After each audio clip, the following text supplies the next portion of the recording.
everyone.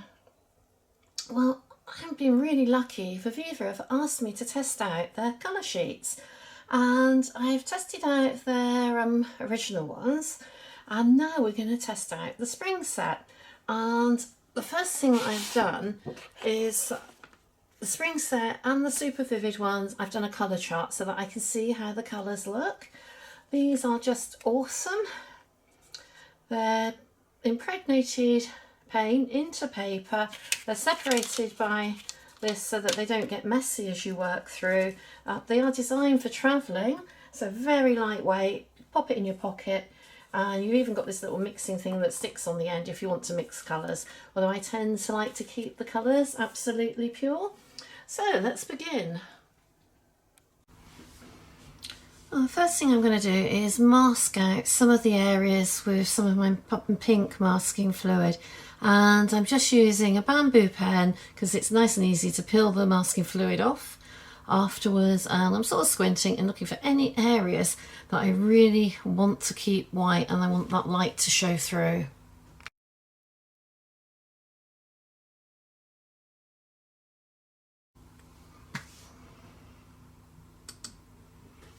And now, using a different bamboo pen, I'm just putting some of the very dark tones in using some permanent black ink, and just sort of roughly lining them everywhere, and then a little bit later I can pull it out with some clear water. So again, more squinting, this time looking for the really dark shapes.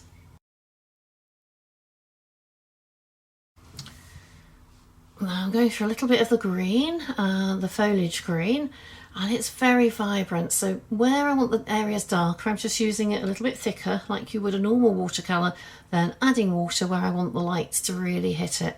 But that is a gorgeous green, and it really does match my Mack truck. And I'm just sort of working my way through darker, lighter all the time.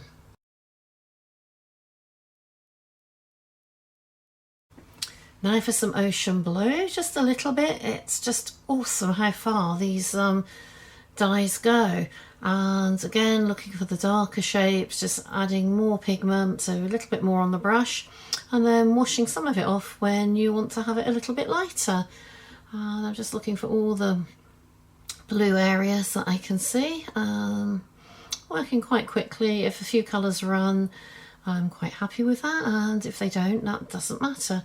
But really getting the sort of basic shapes in now with some really, really vibrant colours, and these two colours are a really good match. Just putting a little bit of stuff into the windscreen, a little bit of the vivid reds, always good for reflections, a bit of the yellow, and a little bit of the ink I'm just running down.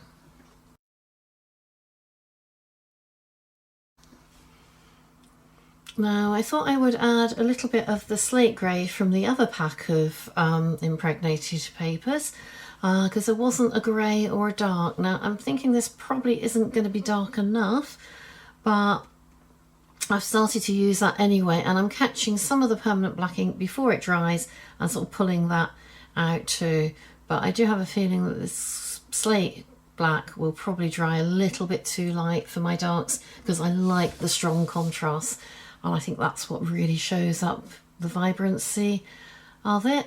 So again, looking at anything that might be sort of grey, filling it in, just sort of checking each thing quite carefully, and working my way through.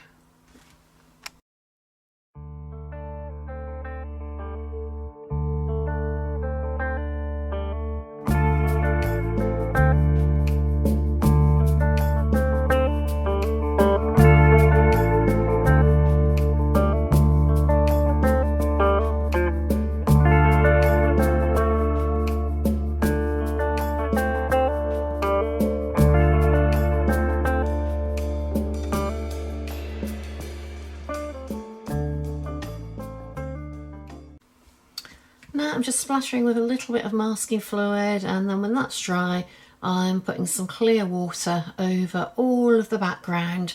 And I'm thinking I need a very vibrant background, so a little bit of saffron will be really good. That's very, very vibrant, and then leading into the happy yellow. would be also very good. So we've got a sort of a darker, warmer mix and then a much lighter mix.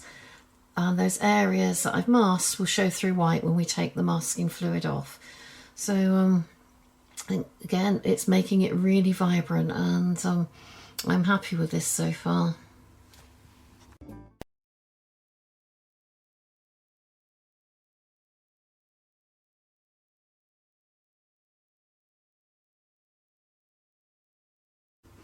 Time to take the masking fluid out. I use a mask away, and then we can see what we're left with. Just sort of feel for any bumps that you can't see, because it does get hidden. Even with the pink tinge, it can sort of disappear into the background, and then my lights are showing up.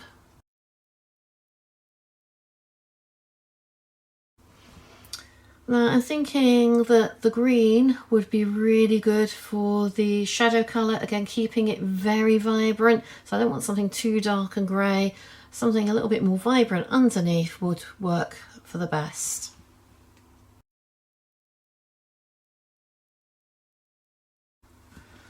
And then using the little pen, but I'm dipping it into water because it's just easier to do that. I'm getting a few sort of definite shapes in.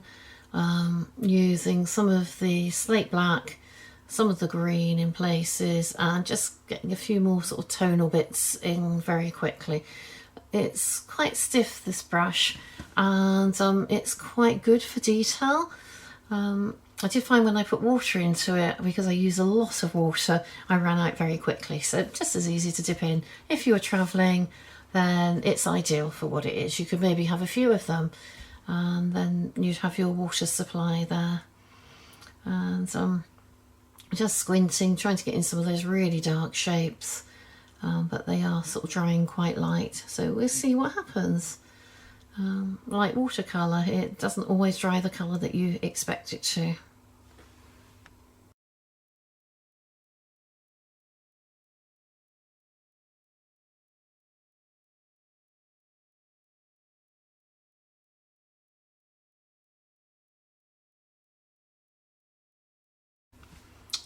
Some of my saffron mix very thick this time, and that's for the lights that are on the truck, and a little bit of it's reflecting into the wheels, so I've added it. That just makes a good balance.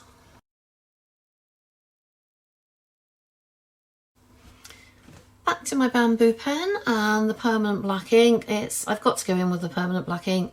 I need it to be a lot darker than it is. I really want this strong contrast between the lights and the darks and the vibrancy. So I'm just sort of squinting, putting back anything that I've lost, because I really do want this to stand out, and not sort of drawing around everything, but getting a few of those dark shapes in where they are. And I can ink in quite a lot, and then what I will do before it starts to dry too much is I'll get one of my size 10 brushes and I'll put some clear water onto it, and then I can just sort of pull out some of that to soften it. But because it's permanent black ink and I've put it on fairly thickly, that will stay quite.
just a few finishing touches now.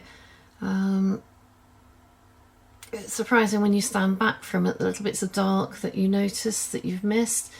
I want a little bit of dark under those wheels just to sort of pull them down. They are quite a lot darker at the bottom. That will anchor them quite nicely into the ground. And a little bit of clear damp water onto my brush, and then I can pull that out. If you don't want it so dark, just wash off some of the ink that you pick up on the brush and damp it off on a tissue.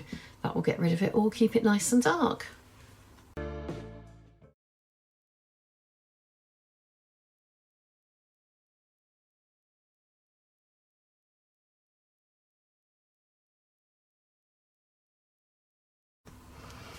Just adding a little bit of blue back into that wheel. It was lighter and I somehow missed it, which is easy to do, but it doesn't seem to be a problem. You can add this at any time.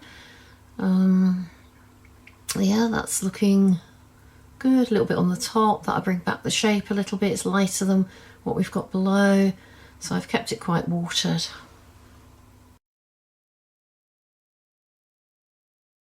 Now this is fun. A bit of cut down plastic card, dipping it into the black permanent ink and just putting in some of the dark shapes that we can see in that grill.